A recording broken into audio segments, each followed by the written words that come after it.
She weighed more than any woman they'd hired before, and every man on that porch made sure she knew it. Marin Whitlock stepped down from the supply wagon into 6 inches of frozen mud. Her daughter's hand locked tight in hers, and felt 12 pairs of eyes strip her down to nothing before she'd spoken a single word. The ranch owner stood at the top of the steps with his arms crossed and his jaw set like a man who'd already made up his mind.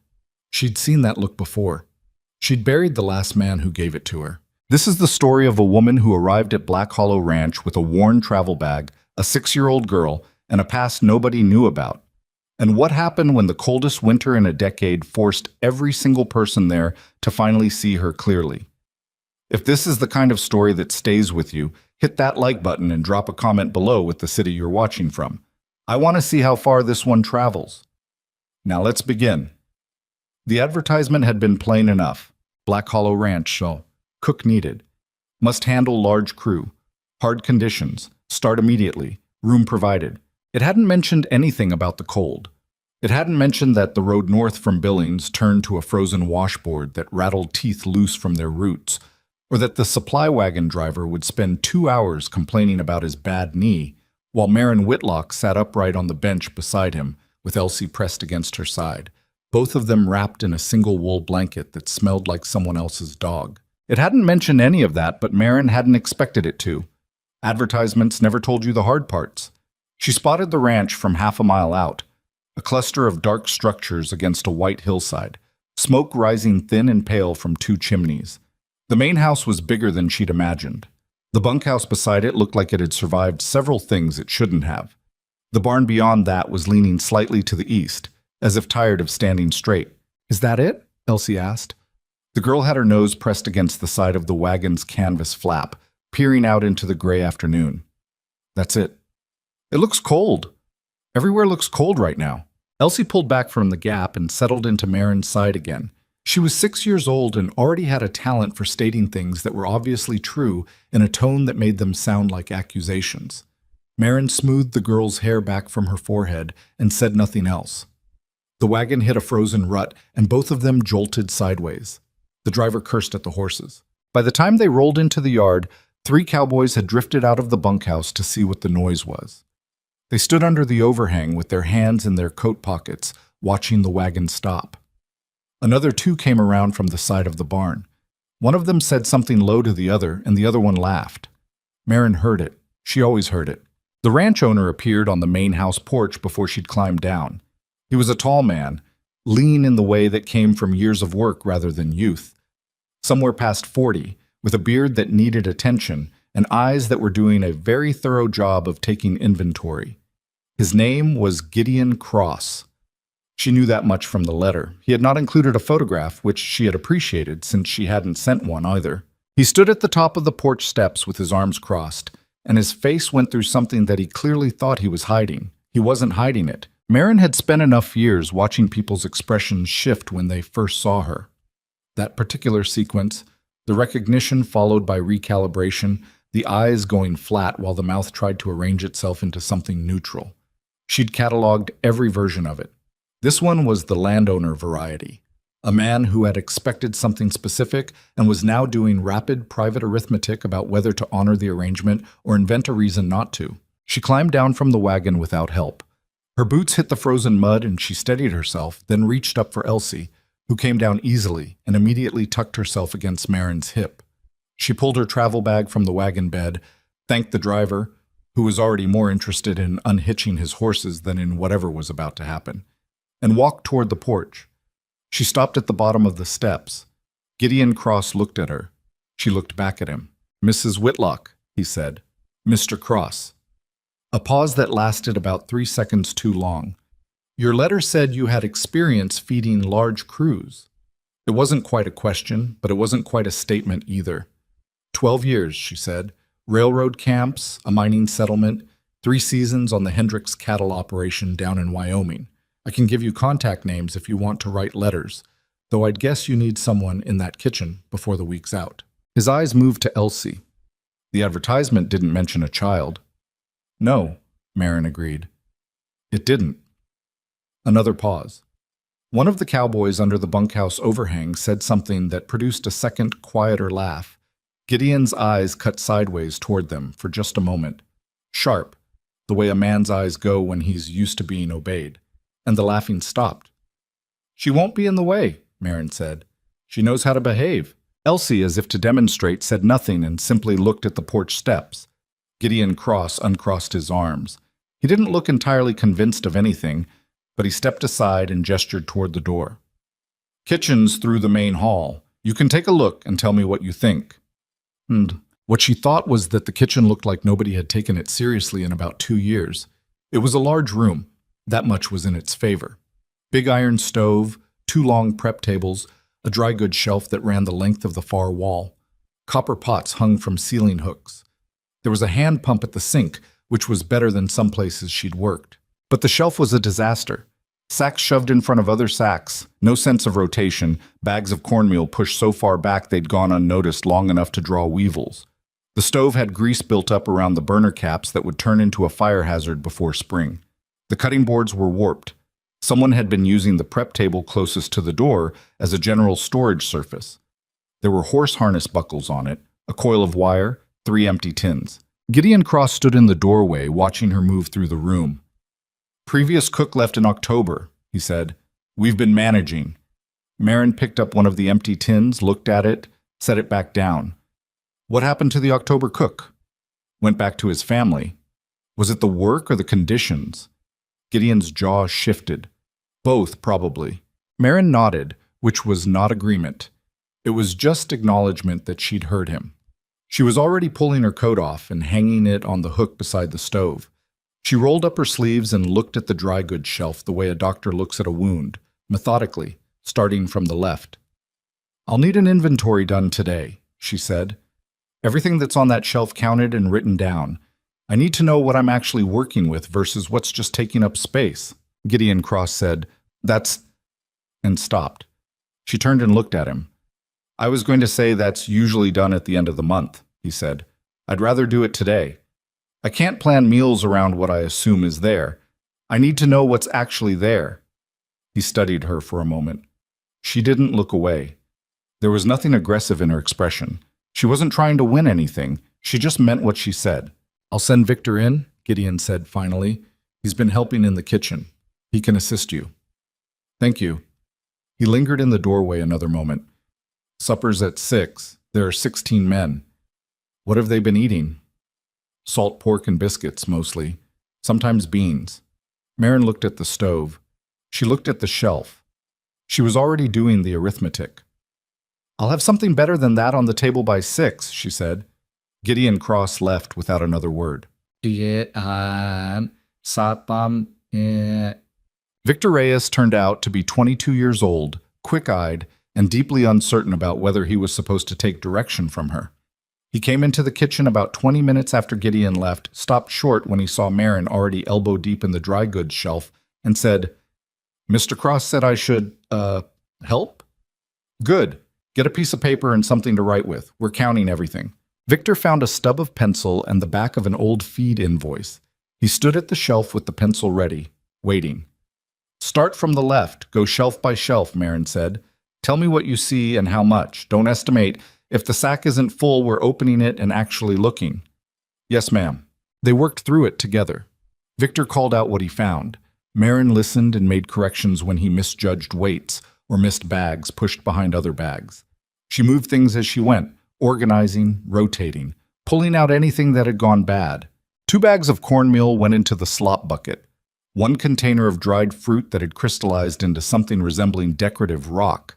A half-empty sack of flour with a smell that meant it had gotten wet at some point and dried improperly. "How long has this kitchen been like this?" Marin asked. "Like what?" Victor said. She gestured at the general state of things.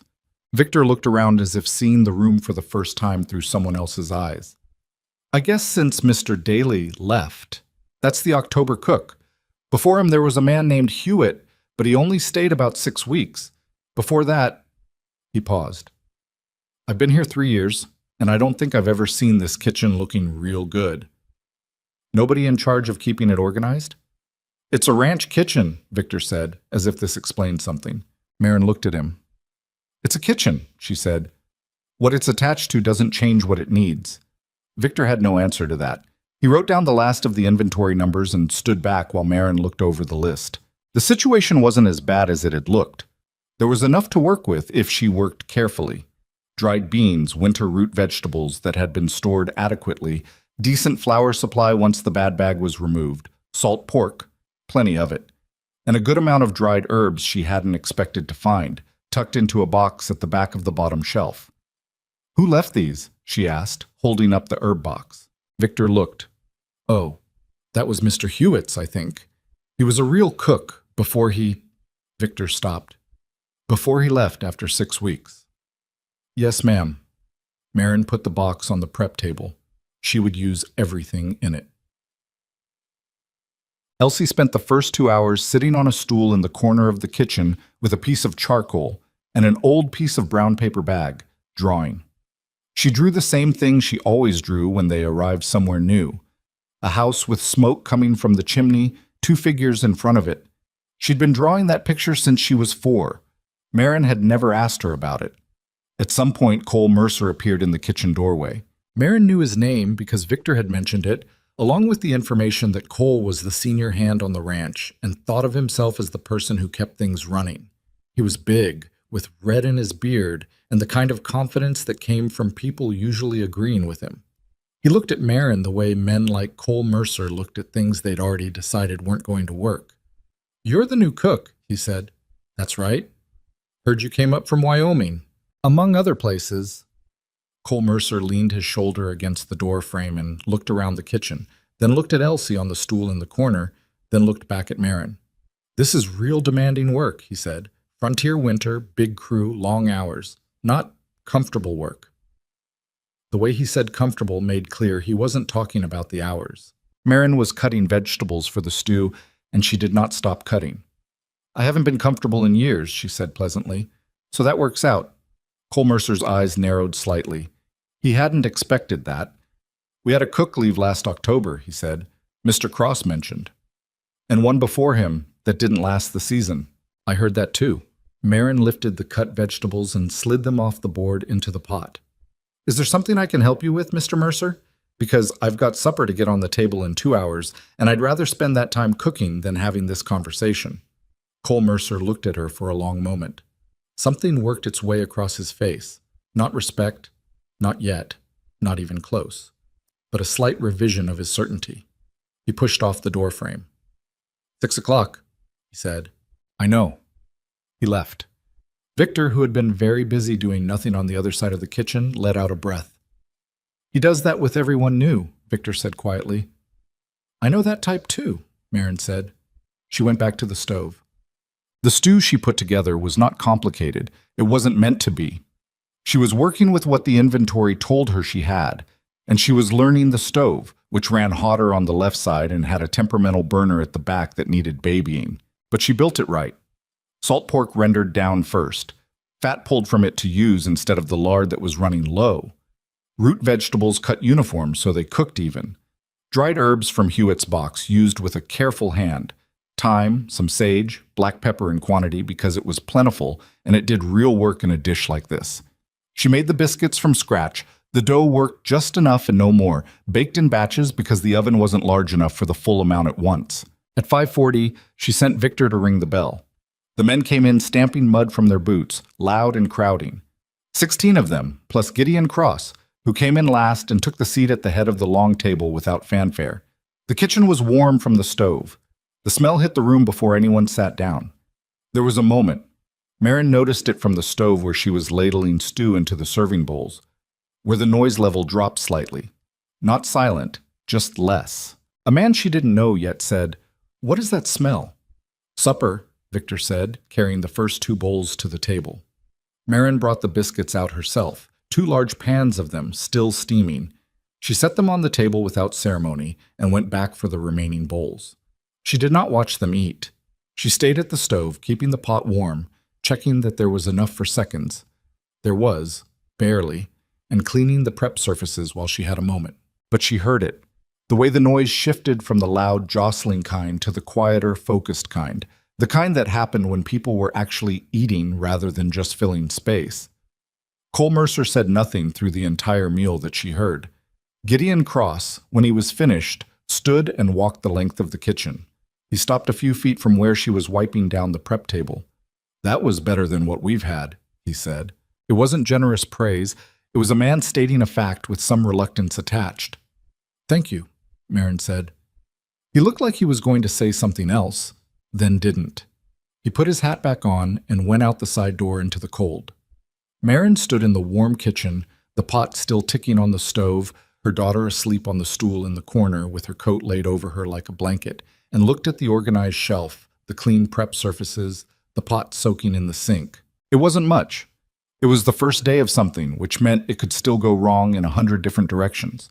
But the food was good, and the men had eaten it, and she was still standing. That was enough for one day.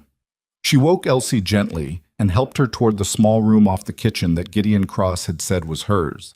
It was barely larger than a closet, a narrow bed, a small dresser, a window so frostbitten it had gone opaque. There were 2 hooks on the wall. Elsie crawled into the bed without complaint. She was asleep almost before Marin had pulled the blanket over her. Marin sat on the edge of the mattress for a long moment in the dark. Outside she could hear the wind coming off the hills, that particular quality of frontier winter wind that didn't whistle so much as press, like something with weight behind it, testing what it was pushing against. She sat with it, listened to her daughter breathe. Then she went back to the kitchen to finish cleaning up. The stove needed its grease buildup addressed before morning. She wasn't going to put that off another day. The inventory list needed to be organized into a week's worth of meals. The flour sacks needed to be stored in the proper order. There was always more work. Marin Whitlock had never yet run out of work, and she had never yet been broken by it. She picked up the cleaning cloth and got back to the stove. The grease came off of the stove burners in thick, dark strips, and Marin worked through it methodically, the way she worked through most things, without ceremony, without rushing, without stopping to ask whether it was worth the effort. It was past 10 o'clock. The ranch had gone quiet outside. Somewhere in the bunkhouse, a man was coughing, the sound carrying flat and clear through the frozen air, and Elsie was breathing steadily in the small room off the kitchen. Marin scraped the last of the buildup from the back burner, wiped it clean with a rag she'd designated for the purpose, and stood back to look at the stove the way she'd looked at the dry goods shelf that afternoon. Not with satisfaction exactly, but with the particular relief of knowing that something that had been wrong was now less wrong. She put out the main lamp and went to bed. She was up before 4. This was not unusual for her, and it was not a choice she made consciously. She'd spent enough years in kitchen work that her body had simply stopped requiring permission to wake early. The frontier dark outside the kitchen window was complete. No moon visible, just a flat black cold pressing against the glass. And she lit the lamp, put water on for coffee, and began on breakfast. Si McGee and Ha. The men would be up by 5:30. They needed to eat before they went out, because they wouldn't come back in until noon at the earliest, and in weather like this, that was a long time to run on nothing. By 5 o'clock, she had a large pot of porridge on, biscuits in the oven from dough she'd made the night before, and rested in the cold room, and slices of salt pork laid out in the second pan, waiting. The coffee was ready. The kitchen was warm. Victor Reyes appeared at 5:15, knuckling sleep from his eyes, and stopped in the doorway when he saw the lamp already burning and the stove already working. "You been up long?" he asked. "Long enough." He came in and poured himself coffee without asking, which she noted approvingly. A man who asked permission before pouring himself coffee in the morning was a man who was going to slow things down. "What do you need me on?" he said. "There's salt pork that needs turning in about 4 minutes. Keep an eye on it. I'm going to pull the biscuits." They worked beside each other without talking much, which was how Marin preferred it in the early morning. There was a kind of ease that came from working alongside someone who understood that the work was the conversation, that moving efficiently in shared space, anticipating what needed doing and doing it without being asked, was its own form of communication. Victor, for all his initial uncertainty, had that quality. She'd noticed it the evening before and noticed it again now. The men came in at 5:30 in 2 rough waves, the early risers first and then the rest pushed along by the cold. They ate without complaint, which in Marin's experience was the best review a breakfast could get. Cole Mercer came in last, helped himself from the pot without looking at her, and went to the table. She watched him take the first spoonful of porridge, saw something move across his face, Not appreciation, not quite, but an absence of the dismissal she'd expected, and turned back to the stove. Gideon Cross ate, standing at the far end of the kitchen, which she'd already decided was a habit of his. He didn't seem entirely comfortable at his own table with his own men, or perhaps he was just a man who preferred to eat while thinking about something else. Either way, he finished his breakfast, left his bowl near the sink rather than in it, and went out without speaking. Murrin washed his bowl with the rest. What? The rhythm of the first week established itself the way rhythms do on working ranches. Not gently, not gradually, but through sheer repetition and the pressure of necessity. There was no adjustment period. There was no time for one. The men needed feeding at 5:30, at noon, at 6, and any variation from that schedule was felt immediately in mood and productivity in ways that made themselves known to whoever was responsible for the kitchen. Maren made no variations. She was up before 4 every morning. She planned each day's meals the night before, working around what the inventory told her she had and what the weather suggested the men would need. Cold days, which was most days, meant calorie-dense food, heavy on fats and starches, the kind of food that stayed with a man through hours of outdoor work and temperatures that burned through ordinary meals like paper. She kept the coffee strong and available throughout the day, a small thing that cost little and mattered more than most of the expensive gestures she'd seen ranch owners make to keep their hands satisfied. Victor Reyes was in the kitchen by 5:15 every morning without being asked. By the third day, she'd stopped watching him to see if he'd show and started relying on it. He was quick to learn, had good instincts about heat and timing, and asked useful questions, the kind that came from paying attention rather than from not knowing anything. "Why do you soak the beans the night before and not the morning of?" he asked on the third day, watching her move a covered pot to the cold room. "If you soak them in the morning, they're ready by supper, but just barely. They'll be cooked, but they won't be right. If you soak them overnight, they've had time to soften properly all the way through, and the cooking goes more even." Victor nodded slowly, the way he nodded when he was filing something away. "Nobody ever explained that," he said. "Most kitchen work is like that. There are reasons for the way things are done, but the person doing them didn't always know the reason, so they couldn't pass it on.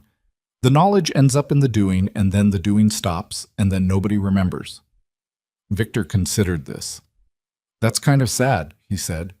"It's kind of everything," Maren said, and went back to the stove. Elsie had begun to find her own place in the daily structure of the ranch, which was both a relief and something Maren watched carefully. The girl was quiet in the way that very observant children are quiet. Not shy, exactly, but deliberate, studying a space before she committed herself to it. She stayed close to the kitchen for the first 3 days, coming and going between the small room and her stool in the corner, drawing her pictures and watching her mother work. On the 4th day, she started following Victor. Not constantly, not underfoot. She was too careful for that. But when Victor went to the cold room for supplies, Elsie was 3 steps behind him. When he carried the noon meal out to the crew working the near pasture, Elsie appeared at the door with her coat already buttoned and her boots already on. "She wants to come," Victor said, looking at Maren with a slightly helpless expression. Maren looked at Elsie. Elsie looked back with the particular expression of a child who knew the answer was probably no and was prepared to be disappointed with dignity. "It's cold," Maren said. "I know," Elsie said. "You'll stay with Victor and you won't wander." "I know that too." Maren handed Victor the food pail and watched them go out the door together. The 22-year-old ranch hand and the 6-year-old girl walking side by side into the white midday cold like two people with exactly the same amount of sense about where they were going. She stood at the kitchen window and watched until they were past the barn. Then she turned back to the stove and went back to work, because there was always more work, and because watching the door for too long was a habit she couldn't afford to build. Cole Mercer said nothing directly to Maren for the first 5 days. This was a kind of conversation in itself. He'd speak around her, to Victor, to the men at the table, occasionally to Gideon, in ways that made clear he was aware of her but had chosen not to address her. He'd take food she'd cooked and eat it without comment. He'd come into the kitchen for coffee at odd hours and pour himself a cup while she worked, and if she said anything, even something practical, like the beans are going to need another hour, or tell the men dinner's at 6 today, not 6:30. He'd respond to Victor if Victor was nearby, or answer the wall if he wasn't. Maren found it more interesting than irritating. She'd seen this behavior before. A man like Cole Mercer had a social order he'd built his sense of himself around, and she had arrived and immediately occupied a place in that order that he hadn't accounted for. She wasn't the kind of woman he was used to managing, but she also wasn't management. She was somewhere ambiguous, and ambiguity bothered men like Cole deeply. On the sixth day, he broke. She was at the prep table breaking down a side of salt pork, cutting it into portions, trimming it, organizing it for the week ahead. When Cole came in and poured his coffee and stood there drinking it instead of leaving, she worked and said nothing. He said, "You're wasting that cut." Marin looked at what she was doing. She was trimming closer to the fat cap than she needed to because the fat cap on this particular piece was going rancid at the edge. "There's some rot starting," she said. "I'm cutting around it." "You're taking too much off." "I'm taking off what needs to come off." "That's good meat you're losing." Marin put the knife down. Not aggressively, she just set it on the board and turned to look at him directly. "Mr. Mercer, I've been breaking down salt pork since I was 19 years old. I know where the line is between caution and waste. This is caution." Cole Mercer's jaw tightened. He looked at the pork, then at her, then at the pork again.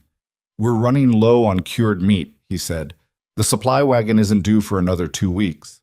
"I know that. I've been working with that inventory since the first day I was here." "Then you know we can't afford to throw away—" "I'm not throwing it away. I'm removing the part that would spoil the rest." She picked up the knife again. "If I leave the bad edge and we use this whole piece, we risk the other meat in the cold room. You want to lose the whole supply or lose 2 inches off one side." The kitchen was quiet except for the stove. Cole Mercer drank the rest of his coffee. He put the cup down on the end of the prep table.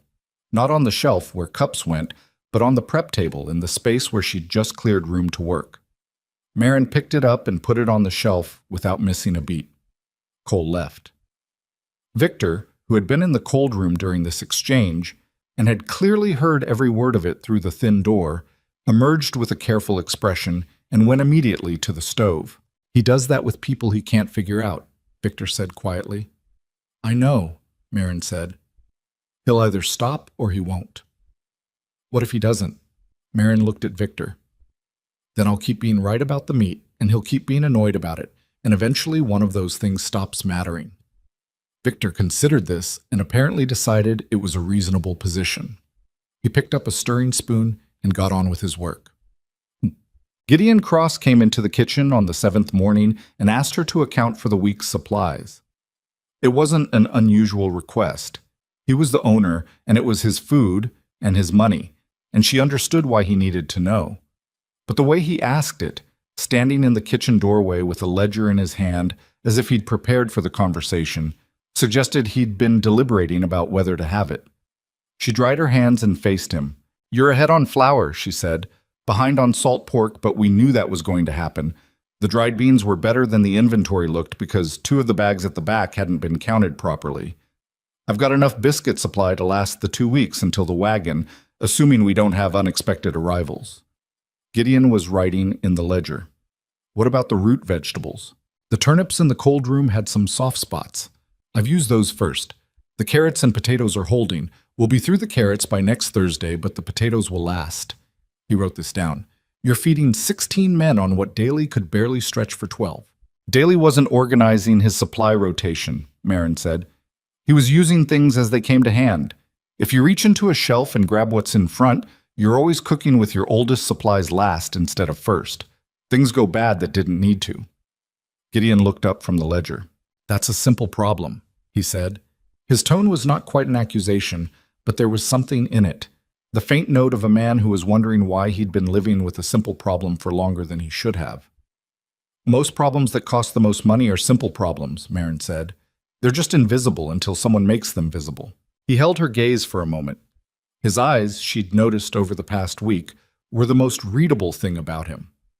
The rest of his face tended towards stillness, the particular stillness of a man who'd learned to keep his expressions close. But his eyes moved when he was thinking, a slight shift of focus that happened before he spoke. "The men are eating better," he said. "Yes. I've heard less complaining about the cold. A warm meal does a lot for a man's opinion of the weather." Something almost moved across his face. Not quite a smile, but the ghost of one. He looked back at the ledger. Is there anything you need that's not on the supply wagon order? Marin thought about it. More dried herbs if there's a supplier who carries them. Some of what I found in the kitchen is getting low, and better lard if the price isn't unreasonable. What we have is fine, but good lard makes a difference in the biscuits. Gideon wrote it down. I'll see what I can do. He turned to go, then stopped in the doorway. He stood there for a moment with his back to her, the ledger under his arm, and she had the sense that he was deciding something. My wife used to say the kitchen was the real office of a ranch, he said. He didn't turn around when he said it. That everything that mattered about how a place ran started with what happened in here. Marin said nothing, because she understood this wasn't a remark that needed a response. Gideon Cross walked out, and she heard his boots on the hall floor, and then the sound of the front door, and then just the wind and the stove. She'd noticed the past tense. Used to say. She didn't ask about it. It wasn't her information to have. The thing about hard conditions was that they had a way of sorting people out faster than any other circumstance. Marin had learned this early. In the railroad camps, where a man's true character showed by the third week of tough weather. In the mining settlement, where the combination of isolation and difficulty stripped the performance off people and left what was actually underneath. At Black Hollow Ranch, the sorting process was well underway by the end of the second week. Some of the men had simply gotten used to her. Not friendly, not deferential, but comfortable. The way people get comfortable with a piece of furniture that's well placed and reliably useful. They'd nod when they came in, put their dishes near the sink without being asked, sometimes tell Victor to thank her when the meal was particularly good, because they still weren't entirely sure how to say it directly to her. That was fine. Marin had never needed men to look at her directly to know she'd done her job. There were two men in particular who had gone the other direction. Pete Granger was a big, slow-moving man who communicated mostly in looks and had appointed himself the voice of whatever Cole Mercer seemed to be thinking. He'd taken to muttering, not quite loud enough to be clearly directed at anyone, not quite quiet enough to be private. Marin caught pieces of it. See how long that lasts, and not what this ranch needs, and once, when she was carrying a heavy pot across the kitchen, something she chose not to fully process. The second was a younger man, barely 20, named Danny Flint, who seemed to mutter because Pete Granger muttered and was not yet mature enough to have his own opinions independent of whoever was standing next to him. Marin had dealt with Pete Grangers before. The strategy was simple. You did your job better than anyone could argue with. You kept your temper when they expected you to lose it, and you waited. Either they got tired of themselves eventually, or they crossed a line that couldn't be ignored, and then you dealt with it the same way you dealt with the rancid edge of salt pork. You cut it away before it could spoil everything around it. She was in the middle of deciding which category Pete Granger was going to fall into when the weather shifted. She felt it before the sky showed it. There was a change in the quality of the cold. Not colder exactly, but denser. The air going still in the way it went still when something larger was organizing itself beyond the hills. She stepped outside the kitchen door that afternoon to empty the slop bucket and stood for a moment, looking north. The sky in the north had gone the color of an old bruise. Victor came out behind her with a second bucket. He stood beside her and looked. How long? Marin asked. Victor knew this country better than she did. He'd grown up in the hill country 2 territories over, had worked ranches through 3 winters before Black Hollow. He looked at the sky for a moment, then at the way the horses in the near paddock were moving. Day, maybe 2, he said. That's a big one. Marin looked at the distance from the kitchen door to the barn. She looked at the gap between the main house and the bunkhouse, which offered no protection from a north wind. She looked at the woodpile on the east side of the kitchen, which was lower than she'd have liked. We need more wood at the kitchen door, she said.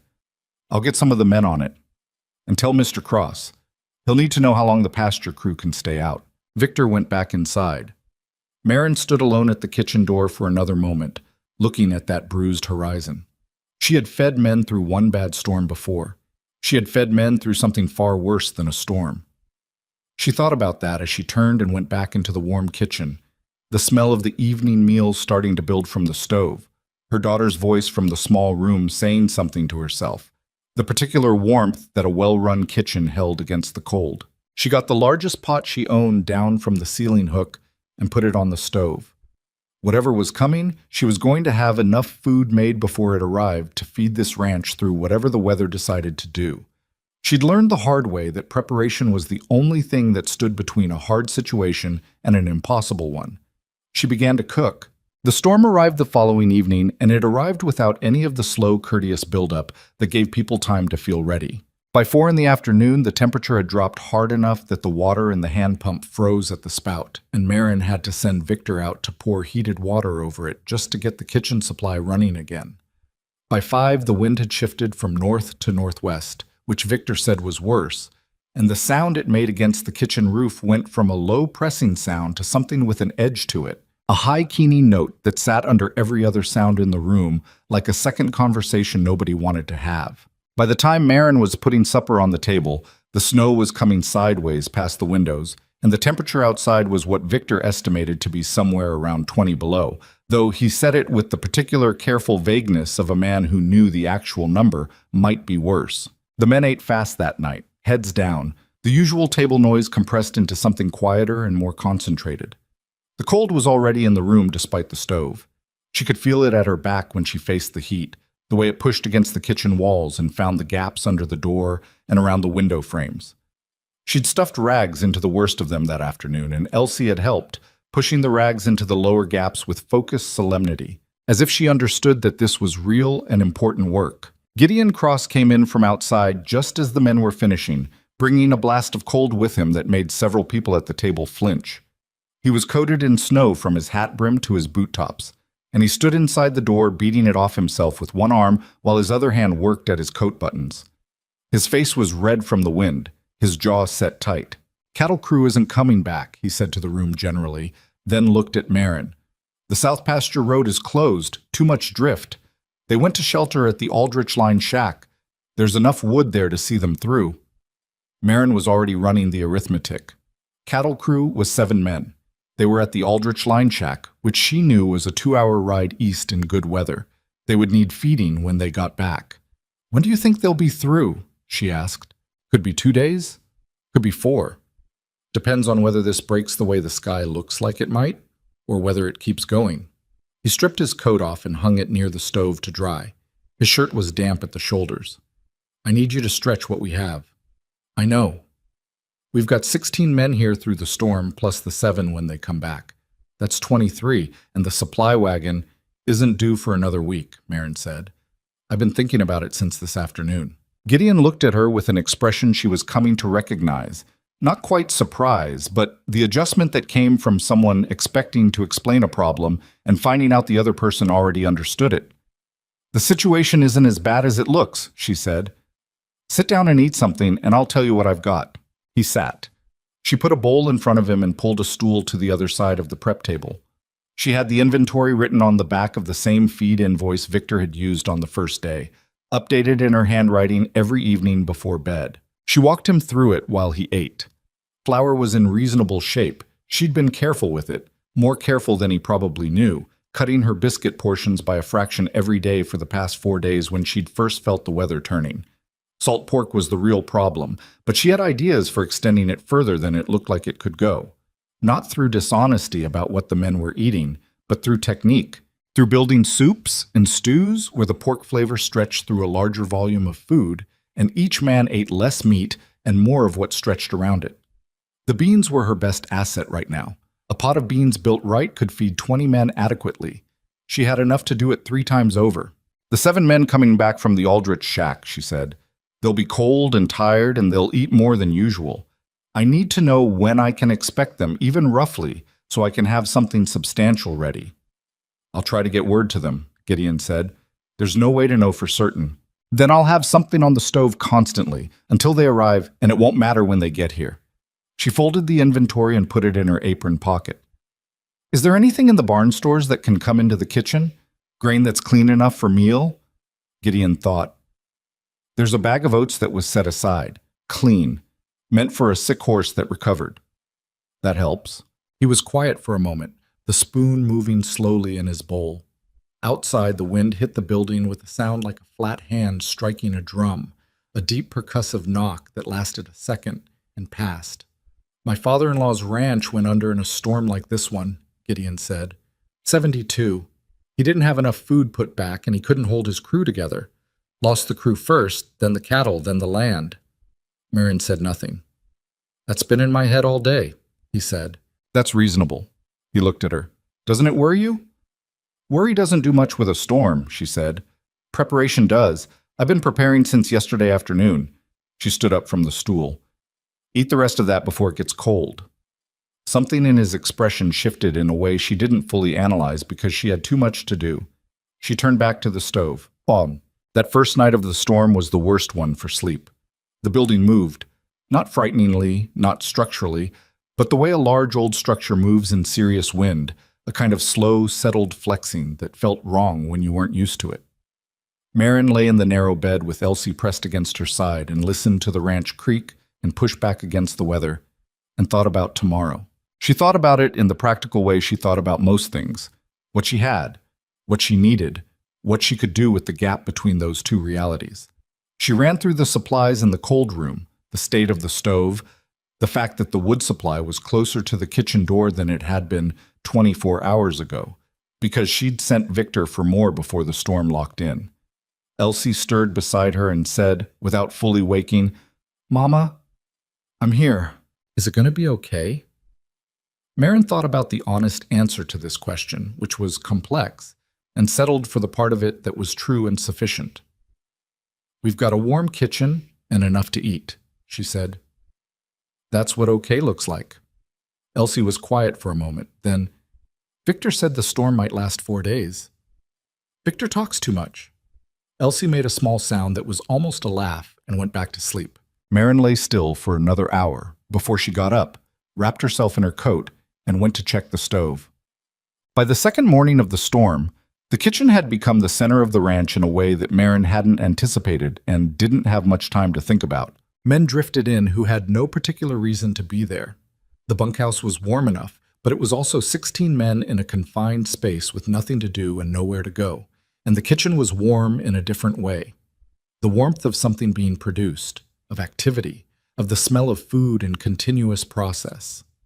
They'd come in under the pretense of getting coffee and then linger, not quite in the way, standing near the wall, or taking a stool, not talking much, just existing in the same space as the stove. Marin let them.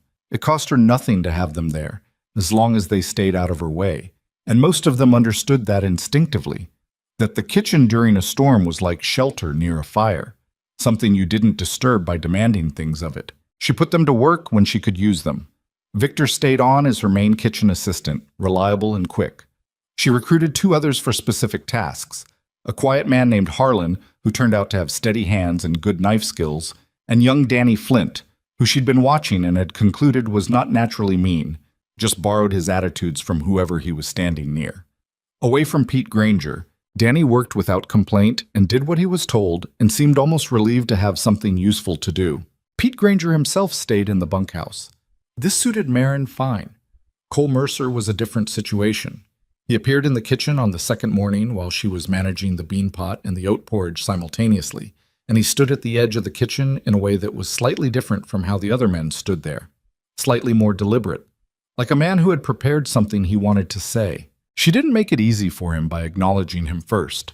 She let him stand there while she stirred the beans and checked the porridge and told Victor to watch the back burner because it was running hot again. Finally, Cole said, "You need someone to watch the woodpile. Snow's coming over the side wall, and it'll bury the supply if we don't keep it cleared."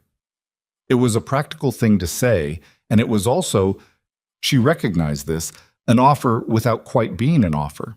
"That'd be helpful," she said, not looking up from the stove. "I'll get one of the men to rotate through. Tell them every 2 hours should be enough as long as the wind doesn't shift again." Cole was quiet for a moment. She could feel him working his way towards something else. "The food's been holding," he said. She stirred the beans. "What you said about the pork, the way you stretched it yesterday." He stopped. That was right. Marin looked at him then. He was not comfortable saying it, which was not a surprise. A man like Cole Mercer operated in a social world where being wrong had costs, and he'd been publicly skeptical of her since the first day. But he was saying it anyway, which told her something. "Thank you," she said simply. Cole Mercer nodded once, quickly, and went out to organize the woodpile rotation. Victor appeared beside her. "Did Cole Mercer just admit you were right about something? Don't make more of it than it was," Marin said. "I've worked here 3 years and I've never heard him admit—" "Victor?" She handed him a stirring spoon. "The porridge." Victor went to the porridge. Well, on the afternoon of the second storm day, a rider came in from the east. He came in the way men came in from severe cold on long rides.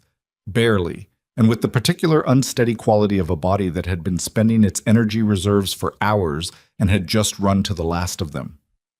Victor spotted him from the kitchen window and said, "Someone's coming," and Marin was already pulling her coat from the hook. By the time she got to the door, he was off his horse, and Gideon was there, helping him in. The man was old, 60 at least, maybe more, the age hard to read under the ice in his beard and the wind damage in his skin.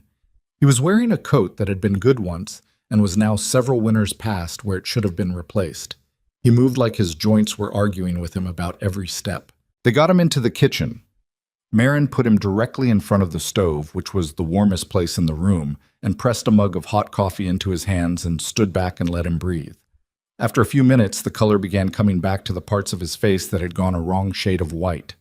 "Earl Foss," Gideon said to Marin. "He works the Aldrich line on and off, does odd jobs across the territory." Earl Foss looked up from the coffee mug. His eyes, when they focused on Marin, were sharp. Sharper than his condition or his clothes suggested. "You the cook here now?" he asked. "Yes." "Good stove," he said, with the authority of a man who had stood near a great many stoves and formed opinions about all of them. "It runs hot on the left, but it's reliable," Marin said. Earl Foss nodded, as if this confirmed something. He drank the coffee and looked at her over the rim of the mug, and there was something in the looking that made Marin hold still slightly, a quality of recognition in it that she couldn't account for. "Where did you cook before this?" Earl asked. "Wyoming, mostly. Before that, the railroad camps along the Kendrick line." Earl Foss was quiet for a moment. "The Kendrick line," he said. "That's right. I did track work on the Kendrick line," he said slowly. 79. Marin kept her face still and her hands busy. She turned back to the stove and checked the bean pot. 79 was a hard year on that line, she said. "It was," Earl said. "The sickness." "Yes." The kitchen had gotten quieter than it usually was. Victor was at the prep table, not doing much with the bread dough. Harlan was near the cold room door. Danny Flint was by the window. The storm noise was still there outside, but the inside of the room had gone to that particular attentive quiet that happens when people sense a conversation is going somewhere significant without fully knowing where. Earl Foss turned the coffee mug in his large hands. "There was a woman," he said, "at the camp on the Kendrick line, during the outbreak. Typhoid. Came through in August. Went through the whole camp in about 2 weeks. Half the men down at the worst of it. Doctor came once, and then the company pulled him for a more valuable operation. Camp boss left. Most of the people who could leave did." Marin was not looking at him. She was looking at the stove. "There was a woman who stayed," Earl said. "Cook, she was. Big woman, strong. Wouldn't leave even when the camp boss told her she should go. Told her it wasn't her problem. Told her—" Shh. He paused. "Told her a lot of things that weren't kind about why she should go." Nobody in the kitchen moved. "She didn't go," Earl said. "Stayed the whole 2 weeks. Organized the camp kitchen to feed the sick men in shifts so they weren't just lying on the ground. Went to the company supply depot personally, twice, on her own, and came back with medicine and food both times, even though they gave her trouble about it. The second time, they really gave her trouble." He stopped.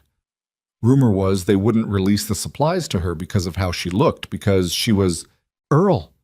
Marin said it quietly, without turning around. Earl looked at the back of her head. "Because she was too heavy to be taken seriously," he said, finishing the sentence despite the interruption. "Because old men who have lived through things feel entitled to say them completely. They sent her away twice. She came back a third time with a written order she'd gotten from somewhere, somehow, and they couldn't refuse it. Came back with a full wagon. I don't know to this day how she got that order." The room was completely silent now. Even the wind seemed to have paused, though it hadn't. Gideon Cross was standing near the door. He was looking at the back of Marin's head the same way Earl was. 12 men died in that camp, Earl said. Might have been 40, 50 without what she did. Maybe more. He turned the mug in his hands again. I was one of the ones who got sick. I was one of the ones she kept alive. Marin set the spoon down on the edge of the stove. She did not turn around. Her hands were still on the spoon handle, and she stood there for a moment with her back to the room and the heat of the stove on her face. I didn't keep everyone alive, she said. Her voice was level, not quite flat. There was something under it, but it was held in. 12 people died. I didn't keep them alive. You kept the ones you could. That's what you do, Marin said. You do what you can, and the rest of it... She stopped, picked up the spoon, went back to stirring. The rest of it stays with you. Nobody in the kitchen spoke for a long moment. It was Elsie who broke it.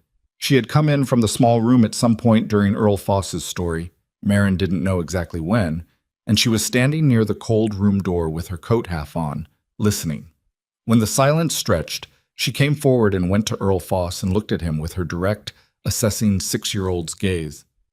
You knew my mama before? Elsie asked.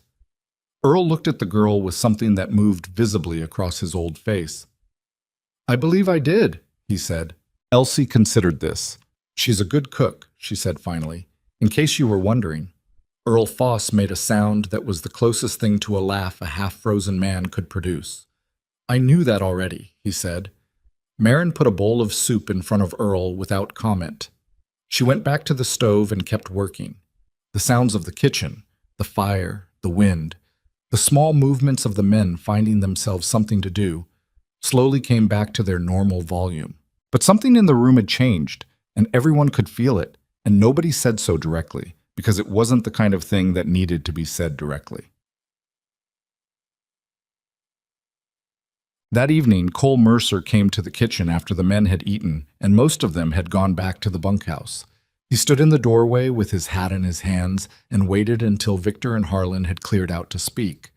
Marin was cleaning the bean pot. She did not look up. I owe you something, Cole said. You don't owe me anything. I said things when you arrived, or didn't say things, looked at you a certain way. He stopped, started again with difficulty. A man like Earl Foss doesn't say things he can't back up. And what he said, Cole. She said it the way she'd said Earl's name earlier. Not angry, just finishing something. I didn't come to Black Hollow Ranch to be proved right to you. I came to do a job. I know that. Then let me do it. He stood there for another moment, holding his hat, working his jaw in that way he had when he was deciding whether to push or let a thing be. He let it be. Night, he said. Good night, Mr. Mercer. He left. Marin finished cleaning the pot, dried it, hung it back on the ceiling hook. She banked the stove for the night, checked the cold room latch, made sure the rags were still pressed into the window gaps. She went in to check on Elsie, who was already asleep.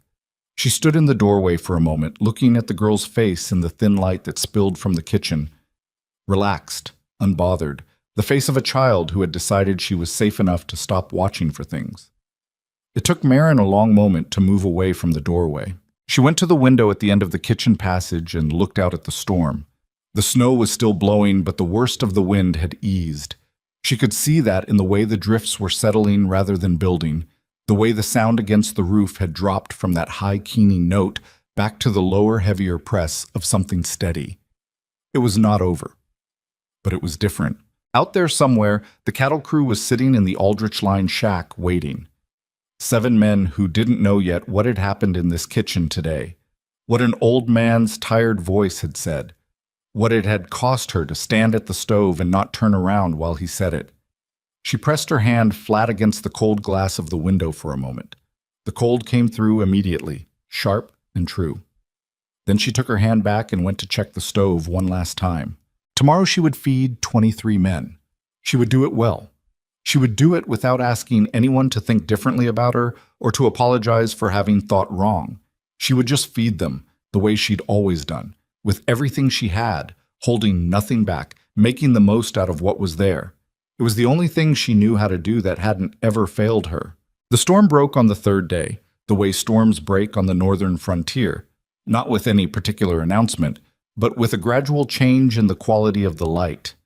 The pressing dark of the clouds thinned first at the edges, and by mid-morning a pale gray brightness had replaced the flat white that had sat over the ranch since the first night. The wind dropped to something a man could walk against without leaning into it. The temperature stayed brutal, but brutal and static was a different category of problem than brutal and moving. Marin knew the storm was done before anyone came to tell her, because the sound of the ranch changed. There were boots on the porch boards again, voices outside, not just the muffled sound of men moving between buildings with their heads down, but actual conversation carried on while standing still. The horses in the paddock were moving differently. She could see it from the kitchen window, the particular restlessness of animals that had been shut in long enough and were ready to work again. She was pulling bread from the stove when Gideon came in. He looked better than he had during the storm. Not rested. There hadn't been much rest for anyone, but the tight-wound quality he'd carried through the worst 2 days had eased slightly. He stood inside the door and pulled his hat off and said, "Ryder went out this morning to the Aldrich shack. They should be coming in sometime this afternoon." "How many?" "7. Foreman's name is Walt Briggs. The rest you haven't met yet. 7 men, cold and tired from 3 days in a line shack." She had been building toward this since yesterday morning, had the large pot going with a beef and bean stew that she'd stretched with the last of the oats and the remaining root vegetables, had bread coming out in batches, had coffee in quantity. She'd done the arithmetic 4 times, and she was confident she could feed 23 men adequately. Not lavishly, but adequately and warmly, which was what the situation called for. "There's enough," she said. Gideon nodded. He sat down at the end of the prep table without being invited, which she'd noticed he'd started doing 2 days into the storm. A small shift, coming into the kitchen less like an owner checking on an employee, and more like a man who found the room easier to be in than the alternatives. He picked up the inventory list from the table, looked at it, set it down. "After the crew comes in and we're through the next few days, I need to do a full accounting of what the storm cost us in supplies." "I've been keeping notes," Marin said. "I can give you an exact figure." He looked at her. "Of course you have." She glanced at him to see if there was an edge in it, and there wasn't. It was said with something closer to the plain recognition a man has when a thing has exceeded what he expected of it, and he's still slightly adjusting to the fact. She put 2 cups of coffee on the table and sat down across from him, because her feet hurt, and there was a 30-minute window before the bread needed to come out again, and she was going to use it. They sat across from each other with their coffee and the sound of the ranch coming back to life outside, and neither of them said anything for a moment, which was a comfortable silence rather than an awkward one, a distinction Maureen had learned to pay attention to. "Earl left this morning," Gideon said. "I know. I gave him bread for the road." "He told me what he told you last year." Gideon wrapped his hands around the coffee cup. "That you were going to feel put on display by it." "I did feel that," Marin said honestly. "He said you'd say that too." A pause. "He said to tell you he was sorry for it, but that he'd been carrying it for 7 years and he didn't expect to pass through a kitchen with your name attached to it without saying something." Marin was quiet for a moment. Outside, she heard Cole Mercer's voice telling someone to get the snow cleared off the barn roof before the meltweight got to the structure. She heard the sound of boots on frozen ground, a horse being led somewhere, the ranch returning to its own rhythms. "I don't need people to know about the Kendrick line," she said. "I understand that. I didn't come here looking to be someone's story." "I know." Gideon turned the cup in his hands. "But you are someone's story whether you came looking to be or not. That's generally how it works with things people actually did." Marin looked at him. He said it matter-of-factly, not trying to make her feel anything in particular about it. She appreciated that more than she could have easily explained. "Your wife," she said, and then stopped, because she hadn't planned to say it and wasn't sure she should continue. But Gideon didn't stiffen or go flat-eyed the way she'd expected. He just looked at the table. "Clara," he said, "I'm sorry. 3 years ago, fever, in early spring." He was quiet for a moment. She was the one who could look at a situation and see all the parts of it at once. The way you looked at that kitchen the first day, took inventory in 10 minutes and knew exactly what needed doing. Clara was like that. About everything. He paused. "I've been running this ranch without that since then, and it's..." He stopped. "It's harder than the physical work. Marin thought about Thomas Whitlock, who had not been like that at all, who had been the kind of man who could never quite see all the parts of a thing at once and had needed help doing it, and whom she had loved in the particular way you love someone who is not your complement but your companion, someone who is going in the same general direction for the same general reasons, imperfectly, humanly, together. "Yes," she said, "it is." They sat with that for a moment. It wasn't grief shared exactly. It was more like two people acknowledging that they had both been carrying something heavy and were, briefly, setting it down in the same place at the same time. Then the bread needed to come out, and Marin stood up, and the morning kept moving. Walt Briggs and his 6 men rode in at 2 in the afternoon. They came in single file, the horses moving with the careful, energy-preserving gait of animals that had been working in cold for too long. The men looked like they'd been wrung out and put back without being fully dried. Faces raw, movements slow, that particular silence of exhaustion that goes beyond tiredness into something more fundamental. Marin had the stew on the table in 20 minutes. She didn't make them wait. She put the food in front of them and stepped back and let them eat, and the eating was the wordless, focused kind that told her everything she needed to know about how the 3 days had been. Walt Briggs was a compact man, somewhere past 50, with a white scar on his chin and the eyes of someone who had seen enough of the frontier that very little of it surprised him anymore. He ate 2 full bowls of stew and 3 pieces of bread before he slowed down enough to look around the kitchen. He looked at Marin. "You're new," he said. "About 3 weeks," she said. "This stew." "Yes?" He seemed to be having difficulty categorizing it. "We had salt pork and hardtack in the shack," he said finally, "for 3 days. I know. This is—" He looked at the bowl. "This is different from that." "It is," Marin agreed. Walt Briggs went back to the bowl. "Good," he said, into the stew. She counted that as high praise. Tietis. The afternoon after the cattle crew arrived was the first time Pete Granger made his move directly. The storm had kept him quieter than usual. 3 days in the bunkhouse seemed to have used up some of the energy he'd previously directed at low-level undermining. But by the afternoon of the recovery day, with the ranch filling up again with returned men and the general noise and activity of a place coming back to life after being shut down, he seemed to recover himself. He came into the kitchen when it was quiet. Post-lunch, Victor gone to help with the barn roof. Harlan and Danny Flint returned to their regular ranch work now that the storm had passed. Elsie was in the small room. Marin was at the prep table doing the supply accounting that Gideon had asked for. Pete Granger stood in the middle of the kitchen and looked at her the way he looked at things he'd decided were problems. "Word is you were some kind of hero on the railroad," he said. Marin kept writing. "Railroad cook who saved a bunch of sick men. That's what old Earl says." "Earl said what he said," Marin answered. She didn't look up. "Way I hear it, you also told Cole Mercer he was wrong about the meat." "I told him the meat had gone bad at the edge and I was cutting around it." "Way it's being talked about in the bunkhouse, you might think you run this place." Marin put the pencil down. She looked at him. "I run the kitchen," she said. "That's what I was hired to do. Ranch like this doesn't run on a cook's opinion." "No ranch runs well on bad food and empty bellies either," Marin said. "If my opinion is about food, it's the right opinion in the right place." Pete's jaw worked. He was not a man who was used to women who answered him without flinching or apologizing. She could see him recalibrating, looking for the angle. "Some of the men think you've got more influence here than you should," he said. "That you've been using the kitchen to put yourself above your station." "Above my station," Marin said.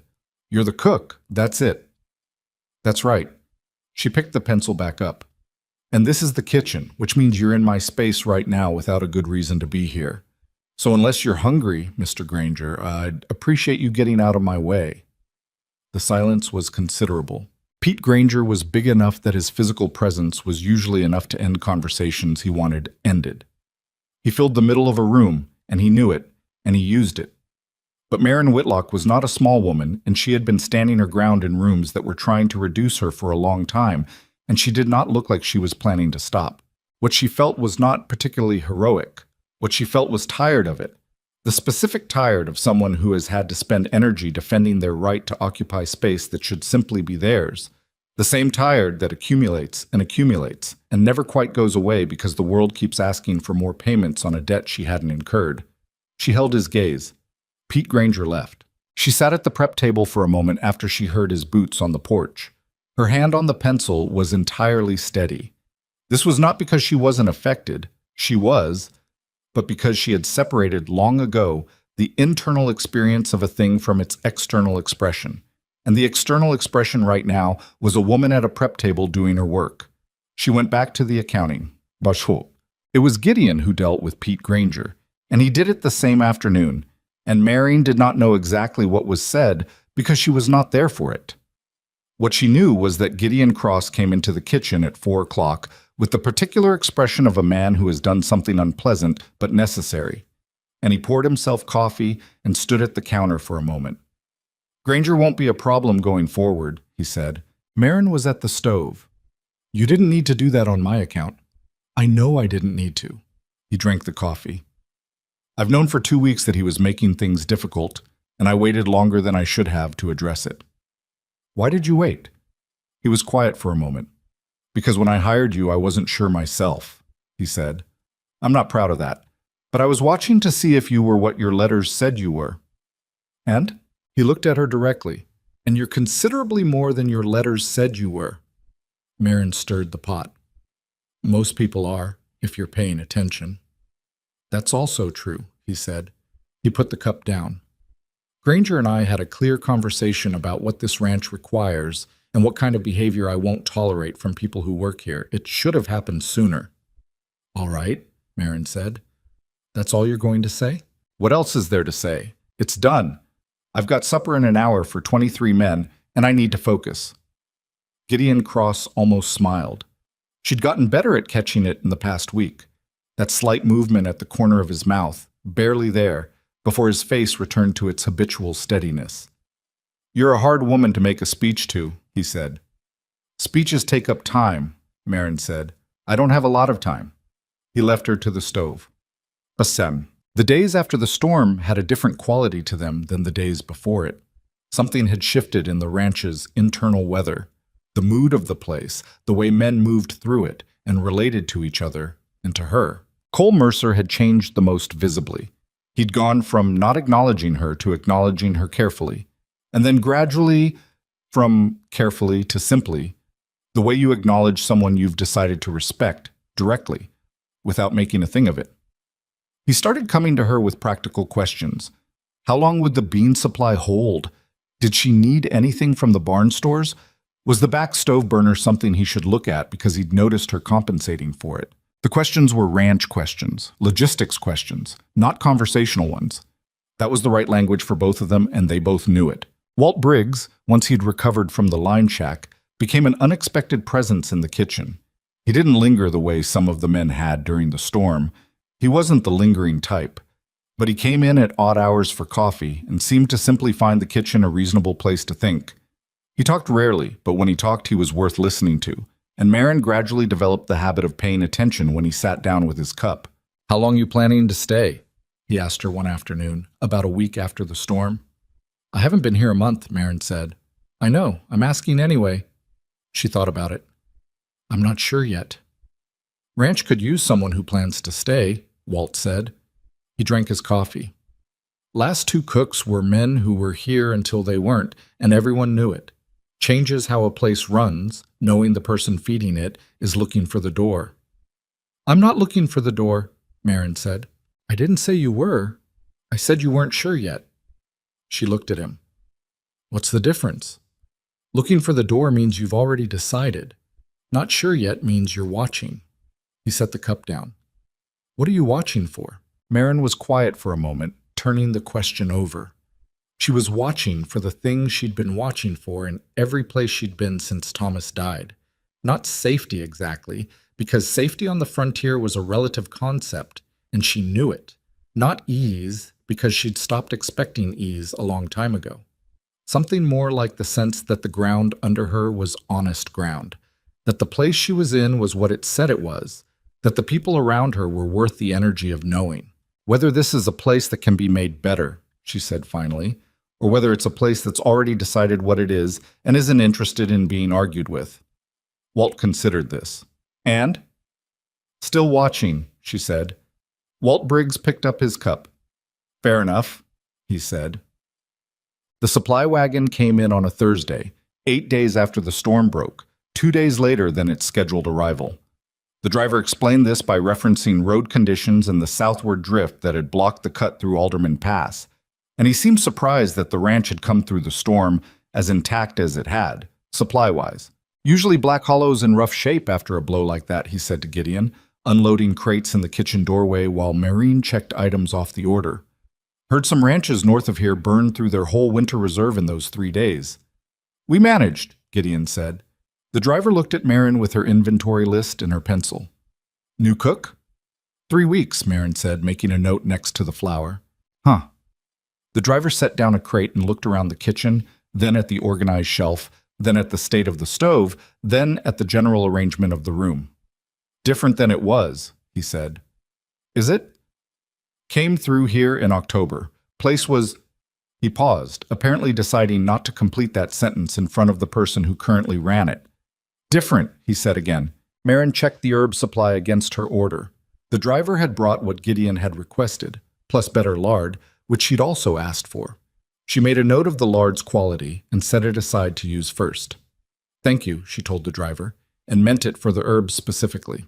After the wagon left, she stood in the kitchen with the fully restocked shelf and the cold room with adequate supplies again, and felt the particular satisfaction of a restored margin. Not comfort, but room. The difference between operating on the edge of what was enough and operating with a small reserve was the difference between reacting and planning was where she did her best work. Victor came in from helping unload and stood looking at the shelf with a similar expression. We made it through, he said. We did. I wasn't sure at the start, Victor admitted. When the storm came and we were short and I didn't know if the cattle crew was okay, he stopped. I wasn't sure. Most people aren't sure in the middle of a thing, Marin said. That's not the same as it not working out. Victor was quiet. Then, do you ever get scared in the middle? She thought about the second night of the storm, when the temperature had gone down so far that she'd lain in the dark listening to the building flex and had run the numbers again in her head. Food supply, wood supply, how long the stove could hold heat if the worst happened, whether the men in the bunkhouse had enough. And the numbers had been close. Not impossible, but close. Yes, she said, but scared and stopped are different things. Victor nodded slowly. He seemed to be deciding something about the world based on this information. Then Elsie appeared in the kitchen doorway with flour on her coat that she hadn't had on it 10 minutes ago, and the source of that flour was unclear, but the expression on her face suggested she was not going to volunteer the information. I was helping, Elsie said preemptively. With what? Marin asked. Things. Marin looked at the flour on the coat, and then at her daughter's face, and then back at the flour. Go wash your hands, she said. Then come back and tell me exactly what you were helping with. Elsie went. Victor turned away from the shelf, not quite quickly enough to hide that he was biting the inside of his cheek to keep from laughing. Don't, Marin said. I wasn't doing anything, Victor said, perfectly straight-faced, and went to check on the stove. 2 evenings after the supply wagon, a man Marin didn't know appeared at the ranch. He came on a good horse, not a working animal, a quality horse, the kind that cost real money. And he wore a coat that had been bought in a city relatively recently. He was somewhere in his mid-40s, well-fed, with the easy confidence of a man who was used to being received as significant. His name was Harmon Gale, and he owned the Gale Consolidated operation 40 miles to the south, which Victor explained in a quick, quiet undertone was about 4 times the size of Black Hollow and had recently expanded by purchasing 2 smaller neighboring ranches. Gideon received him in the main room of the house, which was unusual enough that several of the men noticed and said nothing about it to each other, which was its own form of noticing. Marin served them coffee and excused herself because it wasn't her meeting. But the kitchen shared a wall with the main room, and the walls at Black Hollow Ranch were the particular thickness of walls built fast on the frontier rather than built to last, and she could hear what was being said without trying especially hard. Harmon Gale was offering Gideon money for the eastern pasture land. Significant money. The kind that would have resolved several of the pressures Maureen could see in the way Gideon ran the ranch, so the deferred repairs, the edge of adequate supply orders, the two pieces of equipment she'd noticed in the barn that needed replacing but hadn't been. She wasn't listening for the content of it. She was listening because Gideon's voice told her things that his face sometimes didn't, and right now his voice was steady in a way that cost him something to keep steady. He was saying no, not explosively, not with a speech about what the land meant, just a measured, clear, repeated no every time Harmon Gale refined his offer or reframed his argument. Gale was good at it. He'd done it before, she could tell, had bought those two neighboring ranches from men who were also saying no at the start of the conversation. But Gideon Cross kept saying no. After Harmon Gale left, politely, with the particular politeness of a man who is storing the conversation for a future attempt, Gideon came into the kitchen. He stood at the counter and poured himself coffee without speaking. Marin was making tomorrow morning's biscuit dough. She worked it without looking at him. "You heard," he said. "Thin walls," she said. He drank the coffee. "The eastern pasture is the best grazing land we have," he said. "It's the reason this ranch can run the number of cattle it does. Without it, we're a quarter of what we are." "I know," Marin said, though she hadn't known the specifics. "He'll be back." "Probably." Gideon set the cup down. He looked at the stove, the shelf, the biscuit dough taking shape under her hands. The kitchen at night, lamp-lit, warm, the smell of the day's cooking still in the walls. "Clara and I built that east pasture fence ourselves," he said. "First year, before we had the crew. Just the two of us and a neighbor who came for a week." He stopped. "It took 3 weeks." Marin kept working the dough. She did not offer a response because none was needed. "I'm not selling it," he said. "Good," she said simply. He looked at her. "That's the right answer," she said. "Some things aren't for selling." He stood there for a moment longer, and she could feel the weight of the day on him. The storm recovery still ongoing, the cattle crew still resettling, the supply accounting still unfinished, and now Harmon Gale's offer sitting in the room like something left behind that someone would eventually have to deal with. But his shoulders were level. His hands, when he set the coffee cup down, were steady. "Get some sleep, Mr. Cross," Marin said. "Tomorrow's going to start early."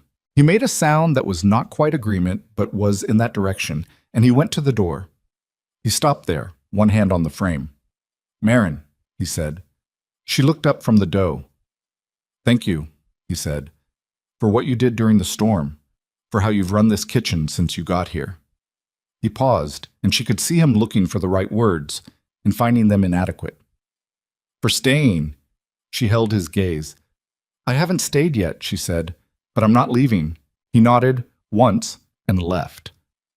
Marin finished the biscuit dough, covered it, and put it in the cold room to rest overnight. She cleaned the prep table and checked the stove and put out the lamp. Standing in the dark kitchen for a moment before she went to check on Elsie, she thought about what she'd told Walt Briggs, that she was still watching, still deciding if this was a place that could be made better or a place that had already decided what it was. She thought about a ranch owner who said no to money for his wife's fenced line. She thought about a 22-year-old who asked why you soaked the beans overnight. She thought about a little girl who put her hand in every gap she was given and filled it up with something. She wasn't sure yet, but she was closer. She went in to check on her daughter, and the wind outside was quiet, and the stove still held its heat against the dark, and Black Hollow Ranch settled into the night around her like something that was learning, slowly, to hold the shape of what she'd brought into it.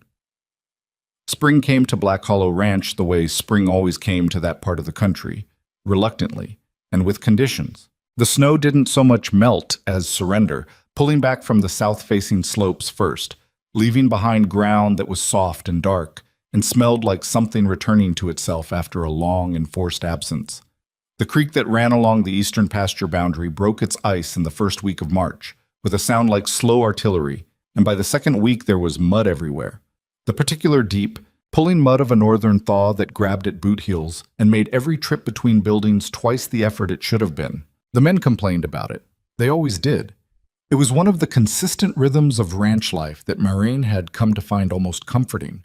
The specific complaints of men doing hard work in difficult conditions, the same complaints in the same order, proof that things were proceeding normally. She had been at Black Hollow Ranch for 4 months. She knew the stove's temperament now, the way you know a difficult but reliable person. The left side running hot, the back burner needing a particular adjustment before it would hold a steady simmer, the oven requiring an extra 10 minutes at the start of the day before it reached reliable baking temperature. She knew the cold room's particular smell when the temperature shifted outside. She knew that the flour supply ran lowest in the third week of the month, and that the order needed to account for this. She knew that Walt Briggs took his coffee without anything added, and that Victor Reyes, despite working a ranch in hard conditions every day of his life, had a genuinely limited tolerance for spice and needed to be warned when she put pepper in anything. She knew that Elsie had claimed a particular spot near the kitchen window as her own, a low stool positioned to catch the morning light, and that any morning Elsie was not on that stool by 7 meant the girl was coming down with something. She knew where she was. That was the thing she kept coming back to quietly, without making much of it internally. After years of knowing the work and the routine, but not the ground, of being competent and professional and reliable in places that never quite settled around her, she had arrived somewhere that had begun, gradually and imperfectly, to hold the shape she occupied. Harmon Gale came back in late February as Gideon had predicted. He brought a better offer this time and a different approach, less direct, more conversational, framed as concern for the difficulty of running a ranch of Black Hollow's size on Black Hollow's margins. He came for dinner, which Marin prepared and served in the main room, and she could hear the shape of the conversation through the wall well enough to know that Gale had done his homework since the first visit. He knew about the deferred equipment replacements. He knew the supply wagon schedule. He knew, or seemed to know, the approximate state of the ranch's finances. She served the meal without comment and went back to the kitchen. An hour later, Gideon appeared in the kitchen doorway with the expression of a man who was managing something difficult internally and had decided the kitchen was the right place to manage it. "He knows more than he should about how we're operating," Gideon said. Marin was cleaning the dinner pots. "Someone talked. That's what it sounds like." "Do you know who?" Gideon's jaw was set. "I have a suspicion." She looked at him. He looked at the floor for a moment, and she saw the weight of it. Not just the offer, not just the unwanted knowledge that someone in his operation had talked to a competitor, but the harder thing underneath it, the loneliness of running something and being ultimately responsible for all of it, including the parts that went wrong because of other people. "It doesn't change the answer," he said. "No," Marin agreed. "But it—" He stopped. "It's a different thing, knowing someone who works here thought that information was theirs to share." "Yes," she said, "it is." He stood in the doorway for a moment longer. He'd lost some of the gaunt, held-in quality he'd had when she first arrived. 4 months of better food had put something back in him, some physical ease that he hadn't had, and it had changed the way he held himself slightly. Not softer, just less compressed. "Did you hear much of it?" he asked. "Enough to know you said no again." He nodded. "Thin walls," she said, and he almost smiled, and she went back to the pots. Gale left without the land, the same as the first time. And this time there was no follow-up visit because something in the conversation that night had made clear to Harmon Gale that the answer was not eventually going to change. And a man who made his money through acquisition understood the difference between a negotiating position and a boundary. The boundary held. The man who had talked turned out to be Pete Granger, which surprised no one who thought about it carefully. He was let go in the first week of March, quietly, without drama. Gideon handled it the way he'd handled the earlier conversation with Granger, directly and privately, and whatever was said between them stayed between them. The morning after Granger left, the ranch felt fractionally lighter. Marin noticed it in the breakfast table. Not a change in what anyone said, but in the way they sat. A slight ease in the shoulders of men who had been operating in the proximity of sourness for long enough that they'd stopped noticing it until it was gone. Cole Mercer noticed it too. He came into the kitchen mid-morning and poured his coffee and said, "Better?" "Yes," Marin said. That was the entire conversation, and it was enough. The thing with Gideon Cross built slowly, and Marin was honest enough with herself to admit she had seen it building.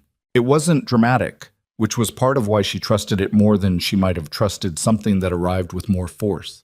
It was the accumulation of small things, Mornings where he came into the kitchen earlier than necessary, evenings where he stayed later, conversations that started as practical and ended somewhere more personal without either of them quite deciding to go there. It was the way he'd started asking her opinion on ranch decisions that weren't kitchen decisions, not because he lacked his own judgment, but because he seemed to find the act of thinking something through with another person useful in a way he'd apparently been doing without for 3 years. It was the way he looked at Elsie, carefully, with the particular care of a man who understood that a child came with the weight of her history and deserved to be approached accordingly. Elsie, for her part, had decided about Gideon Cross sometime in February, and had expressed this decision by occasionally leaving drawings on the kitchen table that were clearly meant for him. The house with smoke from the chimney, 2 figures in front of it, and recently a third figure added, taller, standing slightly apart but clearly in the same composition. Marin had seen the third figure. She had not said anything about it. What she felt about all of this was complicated in the way real things are complicated. Not simple warmth, not simple caution, but something that held both at once and required her to carry them without resolving them prematurely. She had been a wife before. She knew what it cost. She knew what it gave. She was not a young woman who hadn't yet learned what it meant to build a life alongside someone. She was a woman who had built one and lost it, and was standing in the remains of the rebuilding, and the question of whether to begin again was not a small question, and she did not treat it as one. It was Victor who said it out loud first, which was typical of Victor. He said it on a Thursday afternoon in March, standing at the prep table cutting carrots while Marin worked the stove, without any particular preamble. "Mr. Cross looks at you like he's trying to figure out how he got lucky," Victor said. Marin kept her eyes on the stove. "Cut the carrots even, Victor." "They're even." "They're not." Victor looked at the carrots. They were slightly uneven. He adjusted. "I'm just saying what I see," he said. "I know what you're saying. Does it—" He paused, apparently deciding how far to push it. "Is it a bad thing? What I'm seeing?" Marin thought about the answer to this for a moment. "No," she said. "It's not a bad thing." Victor nodded with the satisfaction of someone who has confirmed a suspicion he's been sitting on for a while. He went back to the carrots with increased focus, as if he'd done what he came to do and could now give the vegetables his full attention. Gideon Cross asked her on an evening in late March, which was not spring yet but was no longer fully winter either. One of those in-between days where the light lasted longer than expected and caught people slightly off guard, reminding them that the season was actually turning. He came into the kitchen after the men had eaten and Victor had gone to the bunkhouse and Elsie was asleep. He stood at the counter, which was becoming a familiar posture for him in this room. He had his hat in his hands. Marin was doing the last of the evening accounting. She looked up at him, saw the hat, and understood that whatever this was, it had been prepared. "I'm going to say something," he said, "and I'd rather you let me finish it before you respond, because I've thought about how to say it for a while, and I don't want to get interrupted in the middle and lose it." "All right," she said. He took a breath. "When you came off that wagon in December, I had already decided you weren't what I needed. Before you spoke, before I knew anything about you beyond how you looked, and the fact that you had a child." He held her gaze steadily. "That was wrong. Not wrong because of what it turned out you were capable of. Wrong because of what it was. And I know you don't need me to say that. And I know it doesn't change what the first day felt like for you. But I'm saying it because it's true, and because some things deserve to be said plainly." "Mamiji mitsuchuntet." Marin said nothing. He'd asked her not to. "You have made this ranch better," he said. "Not just the kitchen, the ranch, the way the men work, the way they eat and rest and come back to the next day. The way the place feels. Claire used to say the kitchen was the real office of a ranch, and she was right, and you've made it into what she meant when she said that." He stopped briefly. "Elsie has been drawing pictures with 3 people in them for 6 weeks. I wasn't going to say anything about that either. But since I'm saying the true things—" He stopped again, collected himself. "I'm not asking you to be something you're not," he said. "I'm not asking you to replace something or to be Clara or to make this place into something it isn't. I'm asking if you'd consider staying, permanently. As my wife and as my partner in this operation, in the full sense of that word, not as someone I employed, but as someone who has an equal say in what happens here. He paused. I understand if you need time. I understand if the answer is no. But I needed to say it because not saying it was starting to feel dishonest, and I don't want to be dishonest with you. The kitchen was quiet. Outside, the early spring night had that particular clear, cold quality that came after the melt had started, cleaner than winter cold, thinner, with the smell of earth in it. Maren looked at the man standing in her kitchen with his hat in his hands. She looked at the stove he'd let her make her own, the shelf she'd organized, the walls she'd stuffed rags into during a storm, and then unpacked when the storm passed. She thought about Elsie's drawing with its 3 figures, the taller one standing slightly apart but in the frame. She thought about Thomas Whitlock, who would have liked this kitchen, who would have liked the sound the creek made when the ice broke. She thought about the railroad camp, the things she'd done there, the 12 people she hadn't been able to keep. She thought about a long time of being looked at and not seen. She thought about what it meant to be seen. I have conditions, she said. Gideon blinked. Whatever he'd been bracing for, it wasn't that. Conditions, he repeated. The kitchen remains mine to run as I see fit, without input from anyone who isn't in it working alongside me. That's non-negotiable. She set the pencil down. Victor stays on and his role expands. He's ready for more responsibility, and it would be a waste not to give it to him. Elsie gets the room next to the kitchen converted properly, not as a storage space with a bed in it, as an actual room. She paused. And I want to be party to the decisions about this ranch, the real decisions. Not consulted after they're made, but included when they're being made. Equal, like you said. Gideon Cross was very still. That's what equal means to me, Maren said. If it means something different to you, we should know that now. He was quiet for a moment that lasted long enough that she held her own breath slightly, which she wouldn't have admitted. Victor's been ready for more responsibility for a year, Gideon said. I've been meaning to address it. The room is an embarrassment, and I know it. There's lumber in the barn I've had since October for a repair that never happened, and it could go to the room instead. He looked at her. The kitchen has always been yours, since the first week. And the decisions... He paused. The decisions should have had 2 voices in them for 3 years. They haven't, and that's cost me. I don't want to keep paying that cost. But me, Maren looked at him for a long moment. Then yes, she said. Not of course, or finally, or any of the things that get said in these moments in the stories people tell later. Just yes, plain and direct, the way she said most things, the word carrying the full weight of what she'd considered before she said it. Gideon Cross let out a breath. He stood there with his hat still in his hands, and something in his face changed. Not dramatically, because he was not a dramatic man, but genuinely, in the way faces change when something that has been held tight for a long time is allowed to ease. Elsie, he said, does she... She's been drawing you into the picture for 6 weeks, Maren said. I think she's already decided. He looked down at his hat. When he looked up again, his eyes were clear and direct and slightly brighter than usual, and she understood he was not going to make more of that moment than it deserved, and she respected him enormously for it. All right, he said. All right, she said. The wedding was small and practical, which suited both of them. It was performed by the justice of the peace from the nearest town, who rode out on a Saturday morning in April, said the necessary words over the 2 of them in the main room of the house with Victor and Walt Briggs as witnesses, and Elsie standing beside her mother in a dress that Maren had made from a piece of blue wool she'd been saving since Wyoming without exactly knowing what she was saving it for. Afterward, Cole Mercer shook Gideon's hand and then turned to Maren and shook hers too, which cost him something and which she registered without making anything of it in front of him, because that was the right way to receive it. Victor cried, which he denied immediately and comprehensively, and which everyone pretended not to have seen. Elsie ate 2 pieces of the cake that Maren had made the night before.